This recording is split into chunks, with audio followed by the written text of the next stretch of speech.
size of Texas. There are dangerous, unpredictable forces at work here. In one of the most mysterious corners of the globe. A lot of things can kill you out here without even trying. This is a place hundreds of times more deadly than the Bermuda Triangle. Oh my God. Stories of alien abductions. I believe it was a UFO. The paranormal, the ancient airplanes, and strange beasts. The Alaskan Bigfoot, he can rip you in half. These accounts are really widespread. They peeked out of the tree right there. Have haunted those who dare set foot here. In the last 30 years, 16,000 people have disappeared without a trace. More people have disappeared than the Bermuda Triangle. 2 to 3 times the amount. Witnesses tell us their shocking stories. I was petrified. And we've gathered some of the world's leading experts in their field. I'm always after scientific evidence that can be independently corroborated. To try and unlock the mystery of the Alaska Triangle.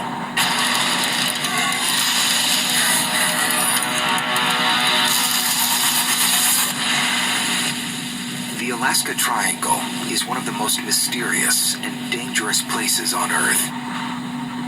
So few people live here, yet so many disappear. When we look at the Alaska Triangle, it's absolutely frightening. Ships have gone missing, planes have been down, people have disappeared and vanished off the face of the Earth. They're there 1 second and then they're just gone. And they don't find remains, they don't find any good reason for them to disappear. But in the Alaska Triangle, the greatest risk is taking to the air. More than 2,000 planes have crashed or vanished here in the last 20 years. And the disappearance of one plane, a Douglas C-54, has troubled investigators more than any other. Could the Douglas craft have flown into a portal? Is a portal part of the inherent mystery in the Alaska Triangle? I think what could have happened to the missing Douglas is probably one of the most important mysteries on the planet. What did happen to the missing Douglas?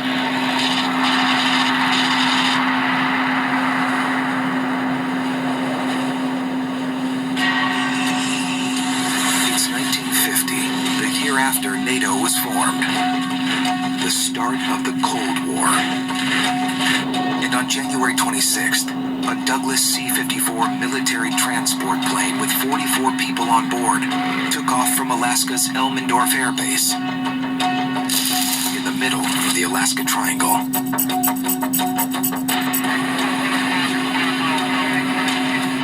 Two hours into the flight, it disappeared. How, in 1950, could a plane this size, with 44 people on board, vanish in the Alaska Triangle?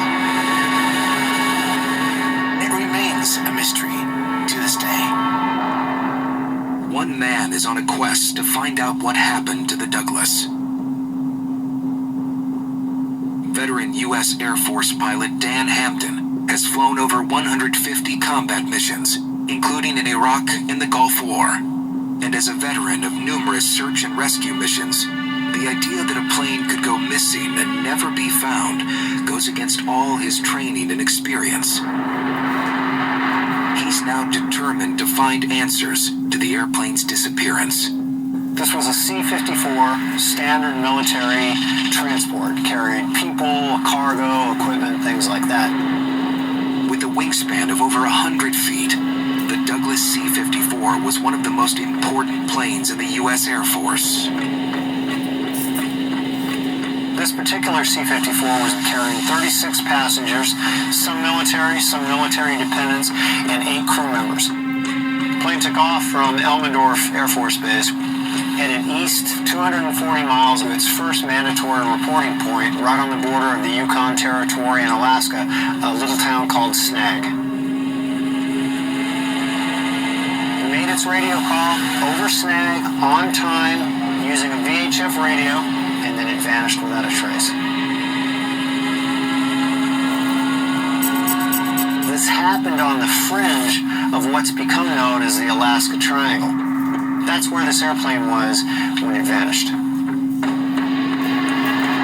The Douglas was on a well-worn flight path. But these were volatile times. The two great superpowers, the US and Russia, then the Soviet Union, were in a nuclear arms race, and each would do anything to get the upper hand. Remember, this is 1950. The Cold War has begun in earnest. Russia is in this mad scramble to face off against us ideologically all over the world. Alaska is only 56 miles from the Soviet Union. And the Soviets knew that US nuclear bombers could be over their territory within minutes. The world was on the brink, and all eyes were on Alaska.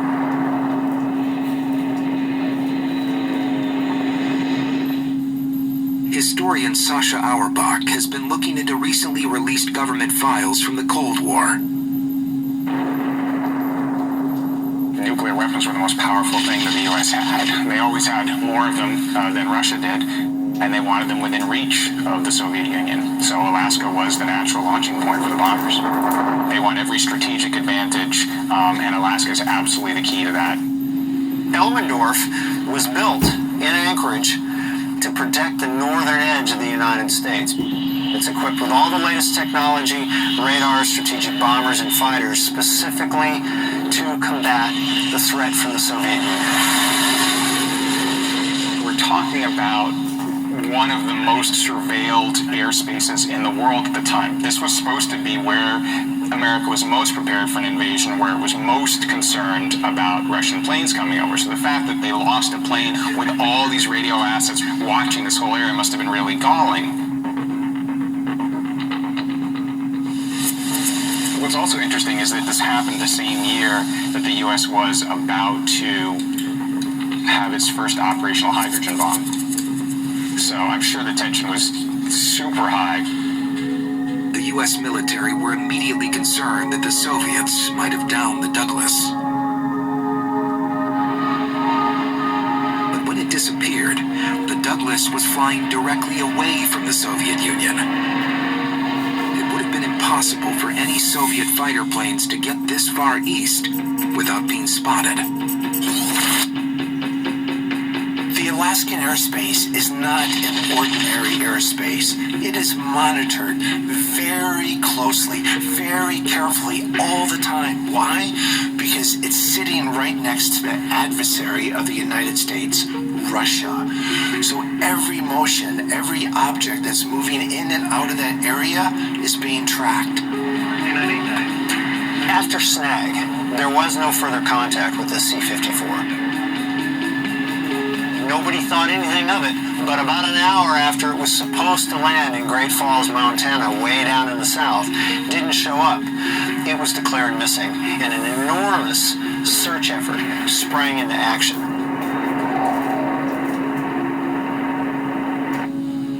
At the time of the disappearance, the US and Canadian armed forces were about to start a big war games operation.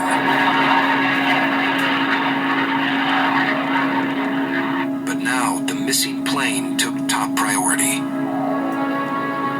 They canceled the war games and put all those resources and people into this search effort.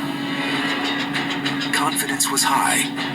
The U.S. military in Alaska were experts in search and rescue. The Rescue Coordination Center in Elmendorf keeps busy the year round, including Air Force and Army search and rescue efforts in Alaska's vast inland region. 7,000 ground troops and 85 aircraft were deployed to help in the search. What this is comes out of the original Air Force accident reports. This shows the extensive, enormous search area that these 85 planes undertook to try to find this C-54. They end up searching about 300,000 square miles of territory, which is massive. It's a space the size of Venezuela. The scale of this is unprecedented. So it makes you wonder, was there really something special or unique about this flight that it had to be found? Was it because there's somebody on board? that made it necessary to find it?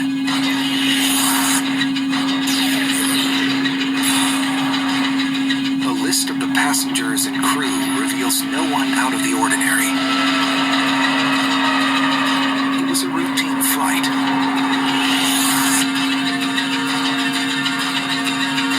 Perhaps there was something on board, a secret piece of tech, top secret information.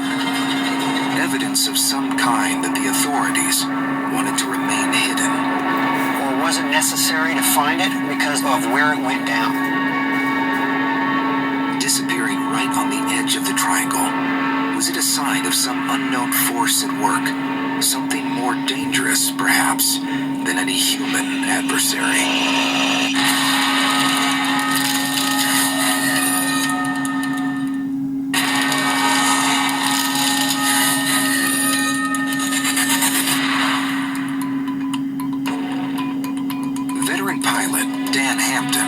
Investigating the case of the Douglas C-54 that went missing in the Alaska Triangle in 1950. This was called a Form 14, and it's the report of the aircraft incident. So what this indicates is they did not know the cause of the accident. They're very plain about that. They can't find the crash site. The weather was not a factor, and the last reporting position was over Snag. Douglas just goes missing. There's no distress calls whatsoever. It has just disappeared from the face of the earth. But the missing Douglas wasn't the Triangle's first or last renowned aviation tragedy. In October 1972, a plane carrying the leader of the House of Representatives, Hale Boggs, mysteriously disappeared along the southern edge of the Alaska Triangle. People looked for weeks for any sign of the plane. Never found any evidence of what happened to it. Now keep in mind that 200 planes crash every year in Alaska. You have to ask the question, how can that be? What is causing this? But the biggest aviation mystery of the Triangle has to be the missing Douglas. 1,000 miles down the coast from Elmendorf in Vancouver, Canada, journalist Johnny Enoch has uncovered an unlikely series of events. During the search and rescue effort, there were over 85 planes looking for the C-54. That's when strange and unexplained things started to happen, leading investigators to believe that something wasn't right. There was something mysterious and bizarre going on. An airplane was participating in this search and rescue, crashed down here near the southern end of the triangle. In this particular case, they stalled, they crashed, nobody died, and the pilot walked about 13 miles to the Alaska Highway, and everybody got rescued. On the 7th of February, another aircraft goes down. This time it's a C-47 in the southern part of the search grid. No fatalities, but again, what caused it to go down? There's always an investigation when a military aircraft has an accident, especially a crash. And in this case, they never disclosed what exactly happened. But the fact the military never said anything about it is suspicious. Just over a week later, a third search plane went down, very near to the last recorded position of the missing Douglas. But the fourth plane to crash was the most significant, and this wasn't one of the search planes. It was twice as big as a Douglas, with a cost of over $4 million. That's over $40 million in today's money.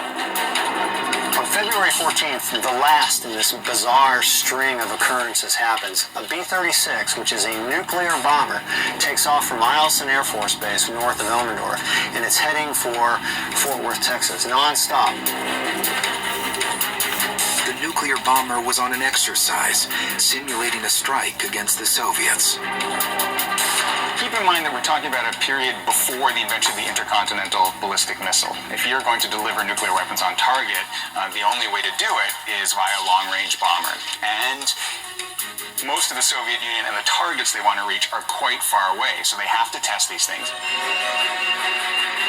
The B-36 flew out west over the Pacific before turning back into the triangle, with the coast in sight as it was returning towards Juneau. The plane lost all power. The Mark IV atomic bomb was jettisoned into the ocean. The airplane then crashed into Mount Cologan in British Columbia. The plane goes down and is lost, along with the nuclear weapon and several thousand pounds of conventional explosives as well. The bomb was never found. It was the first loss of a nuclear bomb in history. The American military planners, of course, worried about the loss of such aircraft. I mean, these are very, very valuable assets. There's always the fear that anything lost is something that the Soviets are going to recover, and they're going to make every effort to keep it out of the public news. A lot of the information we have about these disasters really only became available when the records were declassified, so it remained a mystery for quite some time. 4 airplanes lost within a 30-day period, including a frontline nuclear bomber. What is going on inside the Alaska Triangle?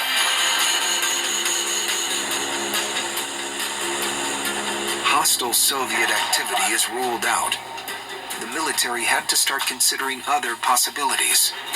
The first thing that leaps to mind is some sort of electromagnetic interference with the magnetic navigation instruments on board. That's all they had. Alaska is not just remote, it's northerly. That part of the world, there's all kinds of strange magnetic forces at play that you don't see anywhere else. I think the presence of strange electromagnetic and gravitational anomalies could be the reason for many of the instrument failures and plane crashes plaguing the Alaska skies. This is up near the pole. I've flown up there. I've had my magnetic-based backup instruments go crazy. Thank goodness I didn't have to rely on them like these guys did. That's all they had. And if you encounter a variation in the electromagnetic field, it's going to cause your compass to do this. And if you're trying to navigate and steer from it, you can see the problem. You don't really know where you're going. So the long history of air crashes in the Alaska Triangle could be down to unusual and extreme electromagnetic forces. The Douglas could have got lost, run out of fuel, and crashed. But if this happened, then surely the plane would have been found. So the fundamental question remains, where is the Douglas? Could there be a more sinister explanation for its disappearance?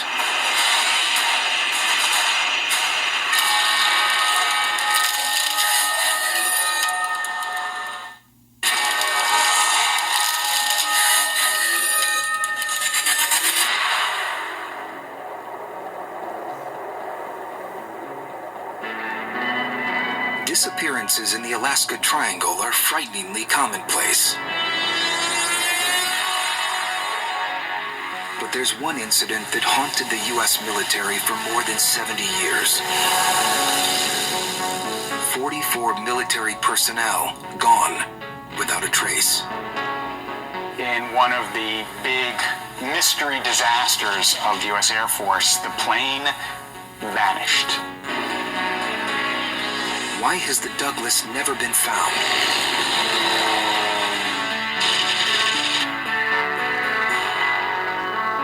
Some who have been researching the case have come up with a disturbing theory. I do think the Douglas incident could have been intervention by a UFO.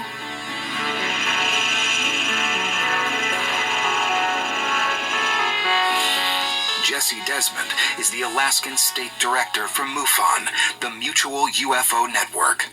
Alaska is a great place for UFOs because we have this vast amount of space and very few people, which means that they can do stuff without a whole lot of onlookers. In 2003, there was a reported sighting of a whole mass of UFOs in a deserted area just 200 miles south of Fairbanks. now, Jesse has found a close link between UFOs and the military. Alaska UFOs really kind of started with World War II because we had a couple of sightings over the Bering Sea. These were recorded by crewmen on military boats. We had all these radar sites, and the military used those to detect UFOs over Alaska airspace. And then we had waves of UFO sightings all over the state. One of the most famous was in 1986, when the crew of a Japanese airline flight witnessed two UFOs trail their plane right in the middle of the Alaska Triangle. Is there a link with the missing Douglas?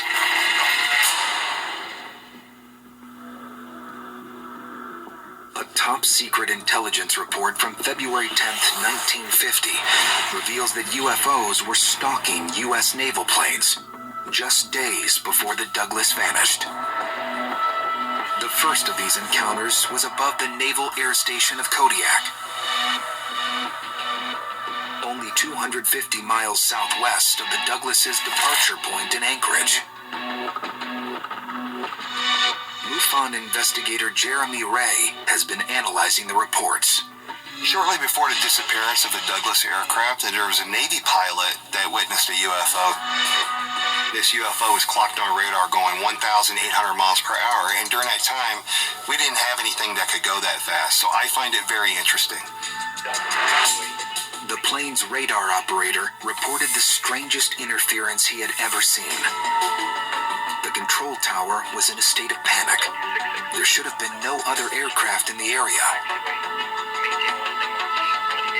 Suddenly, trailing the Navy plane, it followed the aircraft for some minutes before vanishing once more.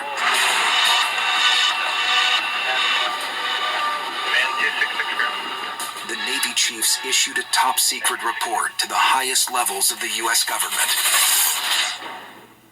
Journalist and researcher Andrew Goff has been on the trail of this report. The 1950s report was so important that 36 copies of the Navy's detailed analysis was sent to various security agencies such as the FBI, the CIA, the Air Force Intelligence, and even the Department of State. This document about the Kodiak UFO encounter never saw the light of day until the 1970s, when a Freedom of Information request forced the U.S. authorities to release a redacted version. This strikes me as yet another government cover-up. They know what's going on, and they are not going to let the public know because they are afraid that they won't be able to handle it. The Kodiak encounter happened just 4 days before the Douglas disappeared. 2 days after the disappearance came another sighting, and this one takes us right back to Elmendorf. There was a report of a UFO above Elmendorf Air Force Base. And what's really interesting about this is that that's the same Air Force Base that the Douglas aircraft flew out of.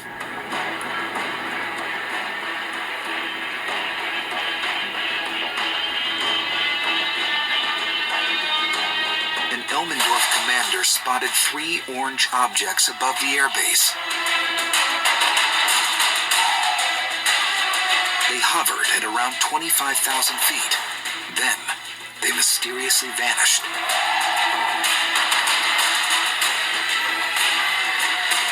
Now, a lieutenant colonel, of all people, sees something so bizarre, so unusual, that he has to file an unidentified flying object report. That must have been something really weird. There are some who do now believe that the Douglas could have been taken by a UFO. Jeremy Ray thinks the answer could lie in the use of a tractor beam, a super strong energy beam which can pull anything else towards it. It is possible that the Douglas could have been controlled by a UFO, maybe pulled in by a tractor beam. that is kind of possible due to all the reports that we've heard about of pilots reporting UFOs taking control of the aircrafts. In 1948, in Kentucky, in what is known as the Mantell incident, a young pilot was killed after losing control of his aircraft while pursuing a UFO. In 1958, in Snag, the very area where the Douglas was last recorded, two men out on a moose hunt reported a metallic oval UFO hovering above a marsh. The theory goes that the C-54 was overpowered by superior technology, and that's why the plane's never been found. Or it could be something else.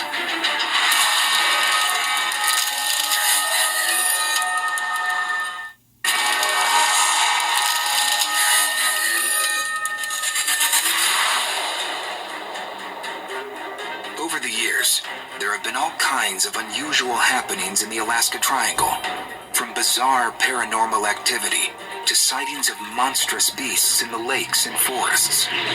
But the disappearance of one aircraft in the skies of the Triangle could be the strangest of them all. Could an airplane really be taken by a UFO?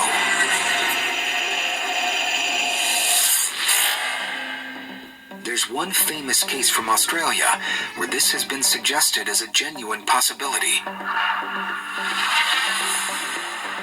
What I have here is the transcript in one of the world's most famous UFO cases, Frederick Valentich, October 1978, Australia. The pilot has taken off at 0906 minutes, and all of a sudden things go a little strange. He describes that there's something about 1,000 feet above him, and he can't identify it. It's moving really quickly. It's got a green light and sort of metallic. It's all shiny on the outside. You know, the air traffic controllers have no response for that. They have no idea what that could be. This goes on for about 6 minutes. And finally, the last thing he says at 0911, that strange craft is hovering on top of me again. It's hovering. And it's not an aircraft. In the transmission, the last thing that's heard is the sound of clashing metal. Was this the sound of that unidentified flying object attaching itself to Frederick's plane? Is that why it disappeared? Is this why the Douglas aircraft also disappeared?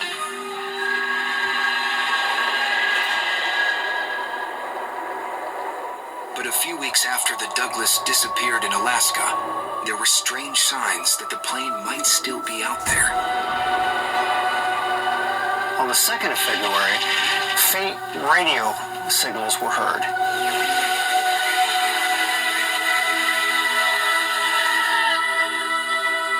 This is what had the search teams continuing to hold out hope that they were going to find the C-54.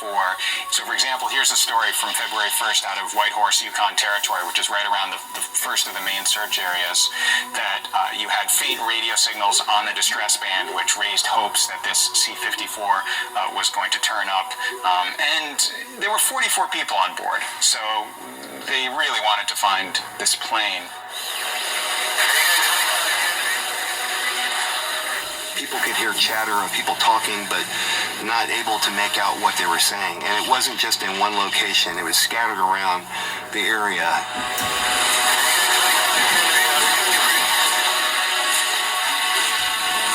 You can't pinpoint where they're coming from. Can you imagine hearing these voices? You're struggling to make out what they're saying, but it's too distorted. It's too distant. It's kind of human sounding, you recognize that, but there's something just wrong about it. Imagine how eerie that must have been for the people who were picking this up. The radio messages continued to taunt the search teams for days after the Douglas's disappearance. But gradually, they became more distant. Faraway voices, magnetic anomalies. This evidence has led some experts to come up with a startling idea. One of the theories about what happened to the Douglas is that it flew into a portal, which is a gateway to another dimension where time and space are different from ours. If you think for a moment that this plane could have flown into a vortex, into a portal, then what you're faced with is the possibility that you're hearing sounds coming back from another dimension.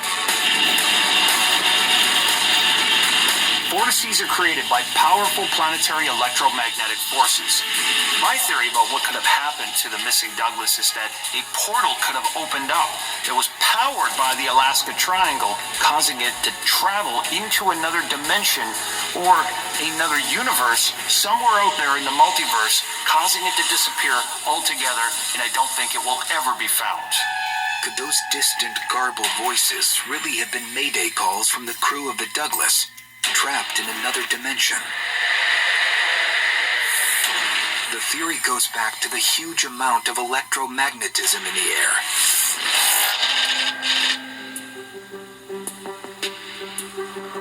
Mike Ricksecker is a paranormal investigator who's been studying the effects of electromagnetism for many years. I'm really fascinated about how the energy is connected around the globe, because I believe that we all as people are interconnected and we are connected with the universe. For Mike, vortices are a part of this interconnection. A vortex is energy from the Earth's core that has risen to the surface, and it can affect electronic equipment, which, if it swells up into the air, it can affect an airplane, throw it off course, cause it to crash, and there's even theories about it being swept up into another dimension. So maybe a vortex in the triangle could cause planes to crash and even to disappear. But is there any real evidence of a vortex? The best comes not from planes, but ships, and from an area far to the south. These vortices can affect objects that are even larger, like ships. You hear about these disappearances in the Bermuda Triangle and ships that have gone down there or completely missing. The Bermuda Triangle is a vortex. One witness says that's exactly what he encountered when making a routine flight across these waters. His story might hold the key to the missing Douglas.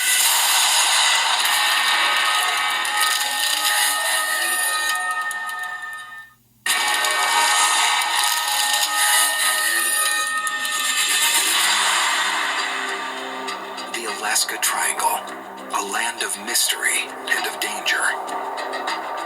Over 16,000 people have gone missing. It's a large, untapped landmass with all sorts of strange anomalies and sightings. I think what we're looking at here is probably one of the most important mysteries on the planet. In January 1950, shortly after a Douglas C-54 vanished, a massive air search was launched to find the plane. What's really interesting is 3 of those aircraft crashed. Nobody knows why they crashed. It's still a mystery. And the Douglas has never been found. Could it have flown into a portal? A wormhole in space and time? Evidence that this might be the case comes from the furthest point in the U.S. from Alaska, Miami, Florida.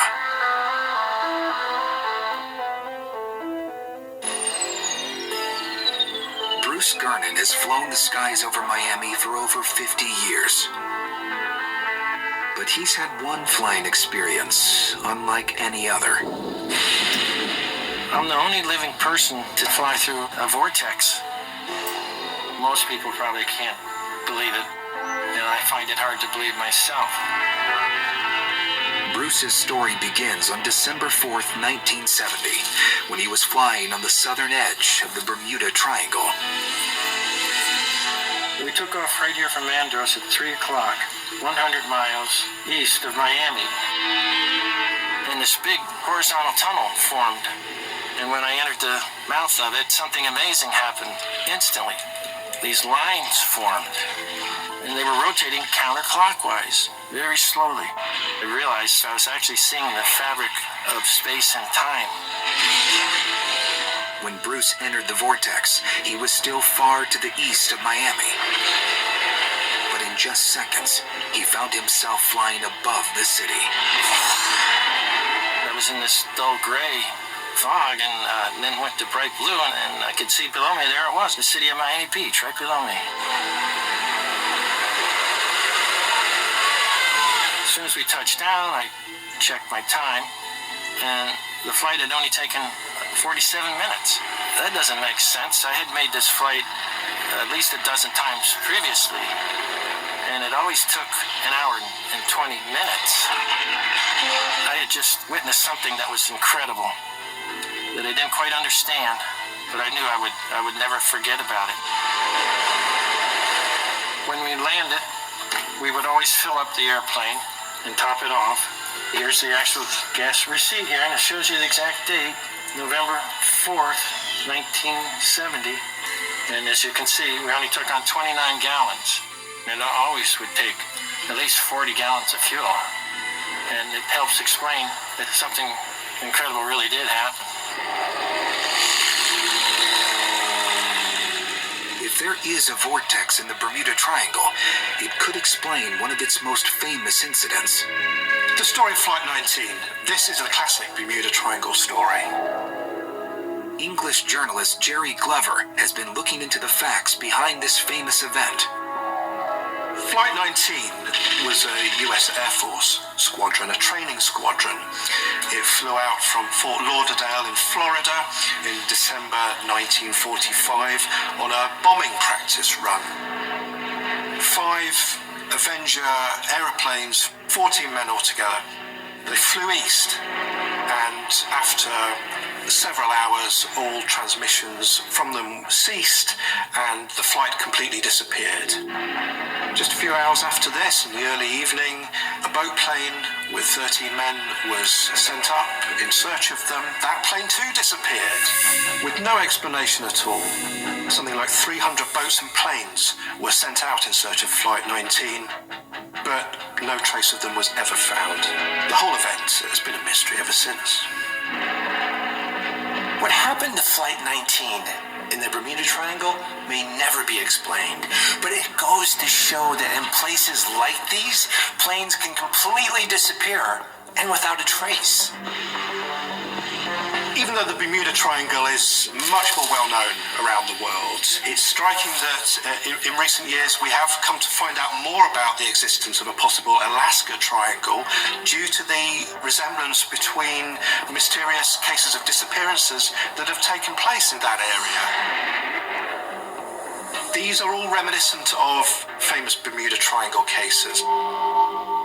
From the safety of the ground, Bruce is looking at a simulation of the Douglas's flight through a portal. He's curious to know if it bears any relation to his own experience. What I'm looking at here is an animated video of what maybe the Douglas experienced in Alaska. And it shows it flying through the tunnel. It looks very realistic. It's starting to reach the very end of the tunnel. It's almost at the end now, but it looks like it may have just disappeared before it reached the end. This could be the same tunnel that I flew through. It's almost identical. So who knows, maybe the same thing happened to the Douglas that happened to me. Traveling through space and time is now something that even NASA has been investigating. In 2011, a NASA space probe was launched containing 4 spinning gyroscopes. Over time, the axes drifted, enough to show that time and space are woven together. This went a long way to confirming the science behind space-time vortices. Could the Douglas craft have flown into a portal? And is a portal part of the inherent mystery in the Alaska Triangle? If there was a portal in the triangle, it could explain more than just the disappearance of the Douglas. It could explain the mystery of the Alaska Triangle itself.